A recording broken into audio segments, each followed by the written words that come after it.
Olá, tudo bem com vocês? Vamos aqui para mais uma aula da nossa disciplina astronáutica. Vamos falar agora, iniciar com rumo ao espaço. Vamos lá. Exceção feita a Urano e Netuno, os demais planetas do sistema solar eram conhecidos desde que o ser humano apareceu na face da Terra. Consequentemente, o desejo humano de voar com os pássaros e, com isso, abrir as portas para conhecer outros mundos fora da Terra é antigo. As descobertas de Galileu, Kepler e Newton na segunda metade do último milênio somente aguçaram esse sonho, antes que outros gênios o cedessem e criassem os meios necessários à realização da empreitada. Coube à literatura concretizar a missão por meio do gênero conhecido como ficção científica. Ficção científica é o gênero literário em que se enquadram as histórias com base num universo consistente, inspirado pelas possibilidades e limitações impostas pelo conhecimento científico, normalmente, mas não necessariamente esses enredos envolvem narrativas futuristas. Esse estilo literário, em que normalmente se encaixa as narrativas de viagens espaciais, costuma ser identificado como um fenômeno do século XX. Não sem razão. A maioria dos ícones populares da mortalidade surgiu nessa época. Arthur Clarke, Ray Bradbury, Isaac Asimov, Edgar Rice, Harlan Ellison, Jane Roddenberry e tantos outros que povoaram a imaginação da humanidade com suas criações em livros e nas mídias então emergentes, sobretudo no cinema e na televisão. Mas limitar nossos sonhos de voo espacial ao século XX seria um equívoco grosseiro. Na verdade, a expectativa de viagens além da Terra nos acompanha pelo menos desde a Idade Antiga. A primeira reverência, possivelmente, ao mito grego de Dédalo e Ícaro, pai e filho que teriam fugido do labirinto da ilha grega de Creta, o mesmo que abrigava o mítico Minotauro, ao desenvolverem para si mesmo pares de asas. Dédalo atravessou o mar Egeu e pousou no solo em segurança. Jair acabou seduzido pela curiosidade. Ao voar, decidiu tentar alcançar o sol. Ao se aproximar do astro-rei, a cera que colocava as penas de suas asas começou a derreter e os artefatos se desmancharam, levando o intrépido aeronauta a despencar dos céus e encontrar seu fim no mar. Obviamente, esse mito era apenas uma alegoria. Quem quer que o tenha criado não tinha em mente discutir viagens espaciais, mas sim enfatizar um espírito curioso, audaz e às vezes inconsequente que o ser humano abriga dentro de si. Outros escritos da antiguidade seguiram nessa mesma linha, usando o que seriam precursores conceituais das viagens espaciais, como formas metafóricas de discutir a condição humana. Exemplo célebre desse tipo de narrativa é a obra Verae Historiae, Histórias Verdadeiras, escrita por Luciano de Samoza. Samoza é uma cidade da Síria, no século II. O autor conta ali a trajetória de uma tripulação que, ao enfrentar uma fortíssima tempestade em alto mar, acaba sendo arremessada em seu navio numa jornada de 7 dias até a superfície lunar, então descrita como uma grande ilha luminosa.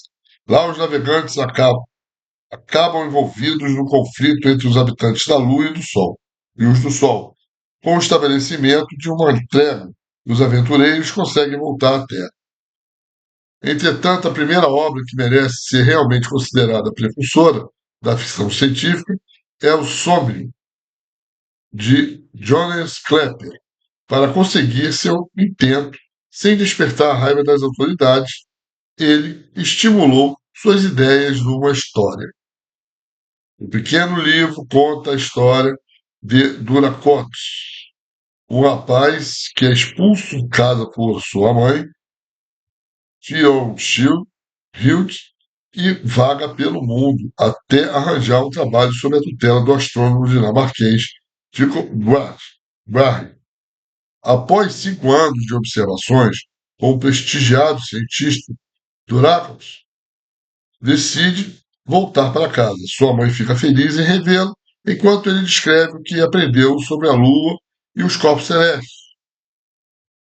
Hilt revela então que já sabia de todas essas coisas e muitas outras, instruída por um ente benigno, o demônio da Lavânia, ninguém menos que o espírito da Lua. Ela diz que a criatura tem o poder de transportá-los até a superfície lunar, oferta que se torna irrecusável por Duraco. Levados em uma jornada de 4 horas, os dois são recebidos pelo espírito e assistem a uma verdadeira aula sobre astronomia e biologia lunares. Um marco na história da literatura, a narrativa kleperiana, abriria o terreno para o surgimento de outros escritores dispostos a produzir ficção científica de verdade. Vários seguiram essa trilha, até chegarmos ao maior ícone do gênero pré-século XX, o celebrado Júlio Verne. Tido até hoje como o pai da ficção científica moderna, Verne descreveu várias revoluções tecnológicas do século XX com décadas de antecipação. Submarinos, balões e viagens ao centro da Terra figuram entre os temas por ele abordados, sempre com um enfoque de aventura científica. Mas de todas essas histórias é difícil encontrar maior inspiração premonitória do que em Da Terra à Lua, de 1865, e sua continuação, Viagem ao Redor da Lua, de 1870. Essas duas obras descrevem, com incrível exatidão, traços que depois seriam espelhados na verdadeira epopeia lunar. Para começar, Verne aposta nos Estados Unidos como um país capaz de empreender o esforço que levaria os primeiros seres humanos à superfície da Lua, uma previsão que, historicamente, se mostrou correta. O escritor francês também percebeu que um projeto dessa magnitude só poderia ser atingido a partir da canalização das pesquisas bélicas para outros propósitos. A história se passa após a Guerra Civil Americana, 1861-1865, na qual morreram mais de 600 mil pessoas. Em Baltimore, os membros do chamado Clube do Canhão, entidade que agregava todos os fabricantes e inventores de armamentos dos Estados Unidos, na América, andavam cada vez mais entediados com o cessar-fogo e o fim dos conflitos. Na falta de perspectiva de novos combates, seu presidente, Ipei Barbicane, decide iniciar um empreendimento que traria de volta o velho ânimo dos afiliados da instituição. Seu plano era enviar o projeto até a Lua, usando o maior canhão já construído. Os intrépidos cientistas bélicos começam então a estabelecer os parâmetros para a construção desse artefato capaz de disparar um projétil grande o suficiente para ser avistado por telescópios até a superfície lunar, consultando os astrônomos do Observatório de Cambridge. Constam que seu canhão precisaria ter quase 300 metros de comprimento. O projeto, para ser grande e ainda assim leve, deveria ser e composto majoritariamente por alumínio. Os cientistas consultados apontaram que a ocasião ideal para o lançamento ocorreria em 1º de dezembro de 1866, que a equipe do clube do canhão começa a trabalhar freneticamente para construir os sistemas requeridos. Em meio aos trabalhos, surge um aventureiro francês de nome Michel Ardan, Miguel, como foi adaptado na tradução para o português, que propõe a Barbicane a troca do projétil original por um outro de sua criação. O objetivo era mandá-lo pessoalmente na viagem, no interior do projétil. A proposta é recebida com entusiasmo e Ardan se torna um herói nacional. O único a se opor é o capitão Mitchell Nichols, um velho desafeto de Barbicane. Pouco antes do lançamento, os dois cientistas bélicos quase entraram num duelo mortal, mas Ardan consegue apaziguá-los e convencê-los a viajar com ele no projeto.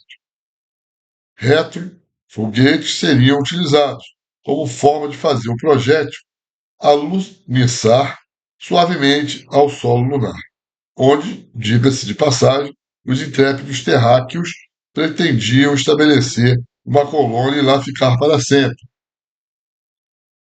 Na data planejada, o trio parte a bordo da cápsula, que é disparada pelo gigantesco canhão colombiano, instalado na Flórida, por sua posição geográfica favorável. O projétil acaba sendo desviado da trajetória original por um asteroide e não atinge a superfície lunar. Em vez disso, é colocado num voo circulunar, retornando à Terra alguns dias depois, fazendo um pouso nas águas do Oceano Pacífico. Os três heróis são resgatados e a história do primeiro voo até a Lua se torna um best-seller. A quantidade de similaridades entre a narrativa lunar de Verne e o projeto Apollo 1967-1972, National Aeronautics and Space Administration, da NASA, Administração Nacional de Aeronáutica e Espaço, conduzido quase exatamente 100 anos depois, é assustador. Seria preciso quase um século para que a ficção científica se tornasse fato científico. Então, o projeto Apollo foi um grande esforço conduzido pelos americanos para enviar astronautas até a superfície lunar, até o final da década de 1960. Os trabalhos foram iniciados por determinação do presidente John Kennedy em 1961 e o objetivo era o de estabelecer em menos de 10 anos uma supremacia americana sobre os soviéticos na corrida espacial. Bom, gente, primeira parte descrita para vocês. Esse início aqui é para mostrar a vocês como era fascinante o espaço, chegar a explorar o espaço, como hoje já estão começando a fazer, né? E, e a ficção científica, ela foi se criando dentro da imaginação, dentro das observações, sendo criada, algumas se realizaram, outras ainda não, mas eu costumo dizer que toda ficção um dia vai ser realidade, e temos que entender também que aqui nós estamos usando uma disciplina, né, falando do nosso curso, totalmente científica, tá? A visão aqui do autor e do assunto circundado é altamente científico, quase materialista, tá? Quase totalmente materialista. Então, por isso tem esse discurso, essa maneira de encarar as coisas desse jeito, tá bom? Mas ficou bem claro que o homem sempre teve essa vontade, essa ideia, essa curiosidade de explorar o espaço e tinha alguns limites, né? Que depois a tecnologia foi aumentando, né? Esse limite, que a Lua era um deles. Que na final da década de 60 conseguimos finalmente pousar na Lua, esse grande avanço, tá bom? Então, compartilhe o nosso vídeo, dê o joinha, aperte o sininho, isso ajuda a divulgar o nosso trabalho, tá bom? E o nosso canal. Até a próxima aula.